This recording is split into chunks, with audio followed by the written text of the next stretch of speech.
Καλησπέρα σας. Δεν θα μακρηγορήσω, γιατί ήδη έχουμε καθυστερήσει, αλλά νομίζω ότι είναι απαραίτητα ορισμένα κλειδιά για να μπορέσει κανείς να δει από την σκοπιά που ίσως θα ήταν η πιο φιλική, η πιο πρόσφορη, τη δουλειά μιας καλλιτέχνηδας, η οποία επιμένει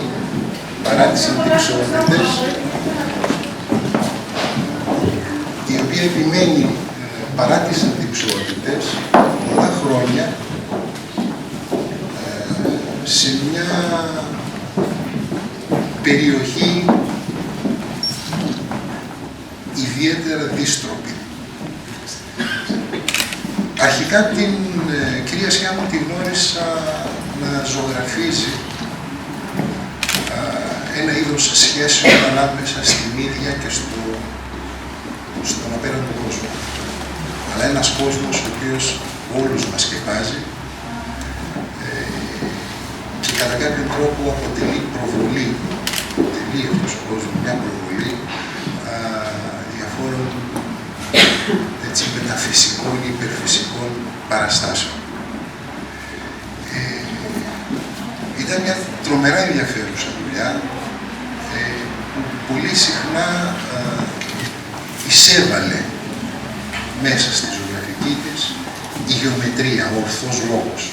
Έχει σημασία αυτό, γιατί ο ορθός λόγος, παρά τα φαινόμενα, την ακολουθεί ακόμα και τώρα. Έχω την εντύπωση.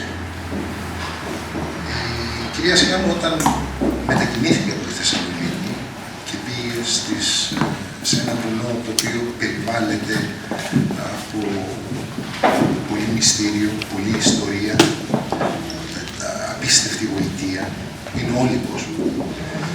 Εκεί η δουλειά της πήρε μια αποφασιστική τροπή. Το πρώτο και αποφασιστικό βήμα στην μετάβαση στη καινούργια ήταν το να στραφεί, μάλλον να αποστασιοποιηθεί αρκετά από ένα είδος ζωγραφικής το οποίο είχε πληθωριστεί πάρα πολύ. Προς τα τέλη, ήδη μετά τη δεκαετία του 90, αυτού του είδους η ζωγραφική, δηλαδή της επανεξέτασης των συμβόλων, της αποδόμησης των συμβόλων, έτσι όλη η κουλτούρα μας, όλος ο πολιτισμός δεν πάνω προς τα εκεί πήγαινε σε αυτή τη διαπραγμάτευση, την ακύρωση, την αποδυνάμωση της έννοιας του συμβόλου, κάποιων αξιών κλπ.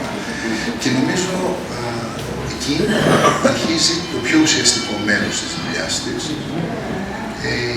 η ανακάλυψη, μάλλον η επαναφορά ενός στοιχείου, το οποίο ταλαιπώρησε πάρα πολλούς καλλιτέχνες, ιδιαίτερα στις αρχές της δεκαετίας του 60, τους οποίους τους κατάπιε η κρεατομηχανή της αμερικάνικης αγοράς. Ήταν καλλιτέχνες οι οποίοι έδωσαν έμφαση σε ένα αδιαμόρφωτο υλικό συναισθημάτων, το οποίο το έχουμε όλοι μας, θυμίζει μια ρευστή κατάσταση συναισθημάτων του ανθρώπου. Εδώ έχει πάρα πολύ Γιούγκ μέσα. Αυτή τη ρευστή κατάσταση την οποία θέλω να προβάλλω άμεσα. Αυτή τη διαδικασία η κυρία Σιάμου την προσάρμοσε ή, αν θέλετε, την επανερμήνευσε με το δικό της τρόπο. Την συνδύασε με την ελληνική σκέψη. Γι' αυτό λέω τον ορθό λόγο, τον οποίο θα τον δούμε μέσα στη ζωγραφική της. Δηλαδή, παρόλη τη ρευστή κατάσταση, υπάρχουν δομές οι οποίες παραπέμπουν σε έναν κόσμο σχεδόν ορατό.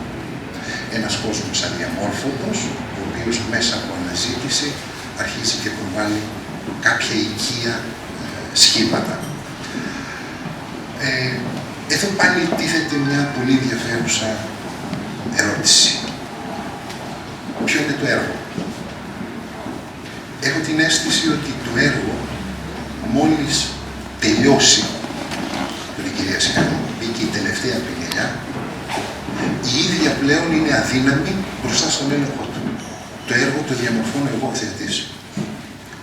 Εγώ είμαι εκείνος ο οποίος, συγγνώμη, εγώ είμαι εκείνος ο οποίος θα προβάλλω, θα διαμορφώσω και θα φτιάξω το καινούριο έργο, ένα δικό μου έργο, μέσα από εκείνα που μου προσφέρει ο καλλιτέχνης. Και να πάλι η αρχαία ελληνική σκέψη. Η έννοια της τραγωδίας, θυμηθείτε τις Μενάδες, θυμηθείτε το μύθο του Θεού Πάνω, ο οποίος ομοιάζεται και προσφέρεται ως αντίδωρο στους πιστούς, έτσι η έννοια της τραγωδίας. Δεν θα ήθελα πάρα πολύ να σας κρατήσω ακόμα, απλά σας καλώ να προσέξετε την ιδιαίτερη τεχνική της. Είναι μια τεχνική που μπορεί να ξεγελάει η ευκολία με την πρώτη ματιά. Σας βεβαιώνω ότι είναι εξαιρετικά επίπονη, είναι πολύ πιο δύσκολη από την ακριβή αναπαράσταση στην οποία έχει φυτέψει και εξάλλου είναι το πιο απλό πράγμα σήμερα. Δεν στο λέω και λόγω πείρας, γιατί είναι πάρα πολύ εύκολο να μπορέσει κανείς να ζωγραφίσει φωτογραφικά. Δεν το έχουμε ανάγκη. Ανάγκη έχουμε εκείνο το αδιαμόρφωτο που εγώ θα διαμορφώσω ως